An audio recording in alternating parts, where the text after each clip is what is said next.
Welcome to Retail's Most Wanted, the podcast that examines the latest issues related to organized retail crime and how retailers and policymakers are fighting against today's organized crime syndicates. I'm your host, Marty Carpenter. He's Dave Studdert, a founding partner at LVT. And Dave, coming up on today's show, we're going to talk with Eric Sterbis. He's an assistant attorney general for the Michigan AG's office, and he specifies in the organized retail crime unit. But first, WILX 10 out of Lansing, Michigan reported in mid-January on this smash and grab at New England Tinting and Audio in Newington, where thieves backed their sedan through the front door and made off with $20,000 in merchandise. You can see the paneling on the store there, and then these guys just sort of back up and throw it in reverse and go right through the door.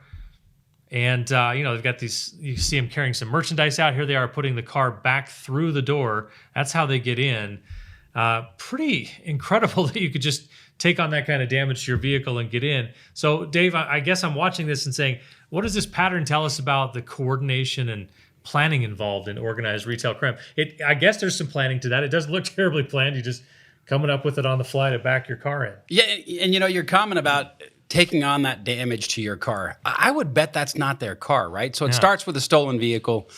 It ends with a lot of damage to a store and employees out of work temporarily, communities who aren't serviced by whatever the store sells or services. So it's not just about the stolen product. There's a lot of cost and resource that really gets taken away from the community by this type of brazen thief. There's really not a whole lot you can do when someone's going to back their car through. You think about what should businesses and small businesses, locally owned shops do to adjust their security measures. I mean, short of having a steel wall there instead of a glass wall where you can see into the store, there's not a whole lot you can do. There's not a whole lot you can do. And you'll see a lot of these communities where they actually do. There's a lot of steel reinforcement in storefronts, but it's a challenge that retailers face every single day.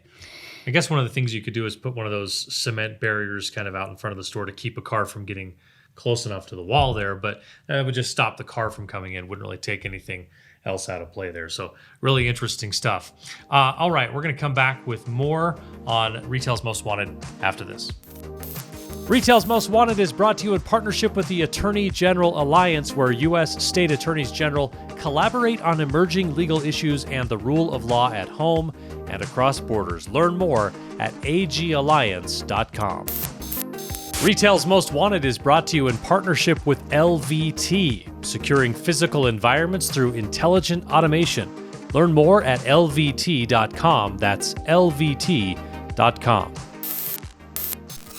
All right, let's start here. In Michigan, give us just a general idea of how organized retail crime is impacting business in your state and how it's impacting consumers. Well, it's been impacting businesses for a while. But Attorney General Nessel has decided to form a rather unique, I think the only office in the nation that has embedded prosecutors, embedded special agents, embedded detectives from outside agencies, all working out of a central office to combat this increasing problem of organized retail crime, organized crime for that matter. And it has been affecting businesses, not only financially, but also the customers that walk into those stores that are subject to the frequent violence that these offenders can put the customers through in obtaining the merchandise that they walk out of the store with. It is a ever-increasing problem, not only a financial problem, but also a public safety problem that these individuals pose for not only employees, the customers, not only in the store, but outside the store when these individuals leave the premises, get in their cars, drive quickly to evade police or other people that they feel may be watching them as they leave. So it has been a problem, and we are doing our best to get a handle on it. Yeah. One of the ways you're going about that is by creating something called the Force Team. Tell us about Michigan's Force Team. The Force Team, as I indicated, is I think unique in the nation in that we've got two full-time dedicated assistant attorney generals, myself being one of them, Michael Freeze being the other. We have two special agents from the Attorney General's office dedicated full-time to the force team, as well as 3 to 4 Michigan State Police troopers that are dedicated to this team. And over the course of the first several months of the formation of this unit, which has been about April of last year, we haven't even been functioning for a full year yet. Because of the success that our force team has had, other outside agencies and organizations have wanted to join, such as the Federal Bureau of Investigation, the FBI. There is an embedded agent that works out of our location. The United States Postal Service has an agent that works out of our office and location.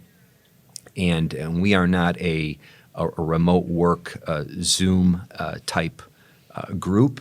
All of us, bring our lunch to work and work out of the same physical space each and every day. So that kind of type of collaboration that you're allowed to have with everybody on site working together, I think, has kind of propelled our group to acquire results that would not be possible without that type of work environment and collaboration. It seems like that at least in principle is something we hear about a lot, that you've got to break down silos, not only in sort of cooperation between the types of groups that are part of your force team, but also, and it would seem sort of, I think, to most people counterintuitive that retailers who are impacted by ORC aren't always in great contact with the Attorney General's office within their state. And so tell me a little bit about how you guys have been able to break down those barriers and how that cooperation has helped. Well, it helps having special agents and members of our team that have a long history in law enforcement, that have developed reputations, great reputations, and have built contacts, not only since their years of working for the Attorney General, but all their prior years in law enforcement. So we've utilized the experience and knowledge and contacts of our law enforcement agents with the Michigan Attorney General's office to reach out to not only retailers, but other metro law enforcement agencies to let them know that we're here to help in any way we can to prosecute and investigate organized retail crime that may be occurring in their community. Mm-hmm. Another silo that pops up is to think of it as organized retail crime, that it's a retail crime and that it doesn't bleed over into more, I guess, I don't want to quantify, but other types of crime, human trafficking, drug trafficking. Just tell me a little bit about why it's important to make sure that people on your working group and also people just sort of as the general public understand that this is more than people running in and stealing merchandise. It funds other activities. I know I find myself using the phrase often in organized retail crime. Obviously, there is a criminal statute that is specifically titled organized retail crime, but often these types of crimes do kind of spread or bleed into other areas that are quite concerning to the public and to law enforcement. Weapons offenses, drug offenses, violence with not only the police but with also loss prevention. So it's important to know that these crimes aren't isolated to just somebody taking an item for sale and walking out the store. It can kind of branch into other areas of crime that some people may not think of when they just hear the term organized retail crime. Yeah, it's a crime that then funds other crimes as well. Sure. You mentioned we talked about sort of breaking down these barriers and having retailers contact your office directly when they've run into organized retail crime. I wonder if you could give us an example or a couple of examples of when that has happened, when a retailer has reached out and said, this happened and what became of that. Sure. Oftentimes we don't know about a problem until a retailer tells us about it. Since we don't have eyes inside the stores, the retailers do through their loss prevention and employees and corporate personnel. So routinely, as we acquire our cases, we're informed by the retailers directly of what is happening in their store, and they'll often kind of meet with us at our department where we're housed, where we're all sitting and working hard every day to go over what is occurring, what the problem is. and they usually are prepared to give us either reports, surveillance videos. They come prepared with PowerPoint presentations to kind of get us up to speed about what's going on in their particular store, so we are prepared to then take action on our end. Yeah, one of those other types of silos, I guess you're talking about, let's break up the barrier between law enforcement and retailers, and let's break it up between it's retail crime versus it's these other kind of crimes. Another one that would jump to mind is just that a lot of times these crimes transcend actual physical boundaries. You go from a municipality. Let me try that. You go from a municipality into a state crime, or even national and international in some cases. How has it been helpful to have everyone sort of break down those barriers when it comes to going across those actual geographic boundaries? Well, since we are a state agency, the Michigan Attorney General's office, what we've found is that a lot of the individuals that are involved in these types of offenses that are commonly categorized as organized retail crime don't stick to one specific store or location for obvious reasons. They spread themselves out to multiple locations so that, to help keep their identity from not being known or easily apprehended. They'll go from multiple jurisdictions, and for instance, let's just use a store like a Ulta or a Walmart or a Home Depot. And a lot of these offenders are repeat offenders that aren't necessarily going to the same individual store, but going county to county, regionally, so that they're getting,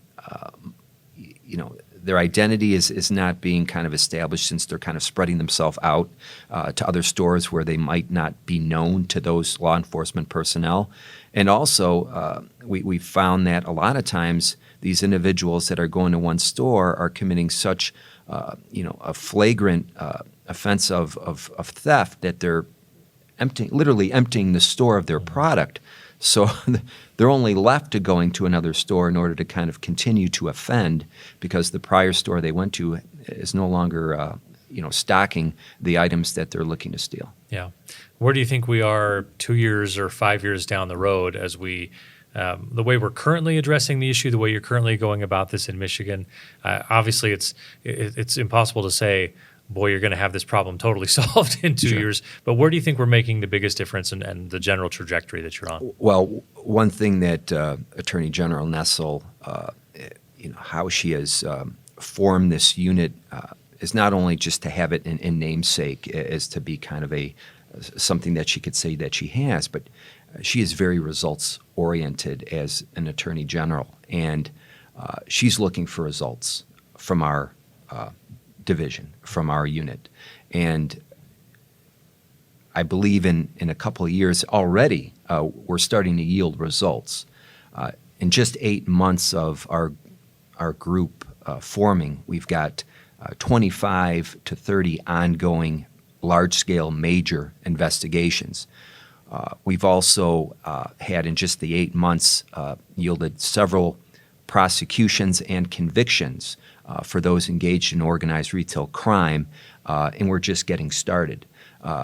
For the first, several months of the formation of our unit, it was just one Attorney General and myself. We now have 2 full-time Attorney Generals, and that will only start to snowball and will become, have more results and hopefully have a more larger impact to the Detroit metro area and the state of Michigan as a whole as the years continue.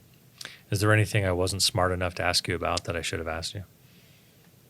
I think, Marty, you covered all the hot topics, and I think the one thing I'd like to mention is that this is kind of an important issue for retailers, for the public, that we need to do a better job in educating everybody involved in kind of what the problems are that we're seeing with this kind of type of crime, how it's impacting retailers, the public, local governments who are now without a tax base because a store may have closed down in their area, or a strip mall that was very once at one particular time vibrant and well traveled is no longer existing because of just the rampant crime that is happening. So, through kind of the efforts of Attorney General Nessel in forming the force team, I think we're going to be able to kind of, go a long way in stemming the tide of this type of crime in the state of Michigan and building better partnerships with retailers and everyone involved. That's it for this episode of Retail's Most Wanted. Thanks to our presenting sponsors, LVT and the Attorney General Alliance. Don't forget to hit that subscribe or follow button so you can catch each new episode. We drop one about every 2 weeks. We're also on Twitter and LinkedIn and YouTube. Links are in the show notes below. Thanks for being with us, everyone. Keep up the good fight.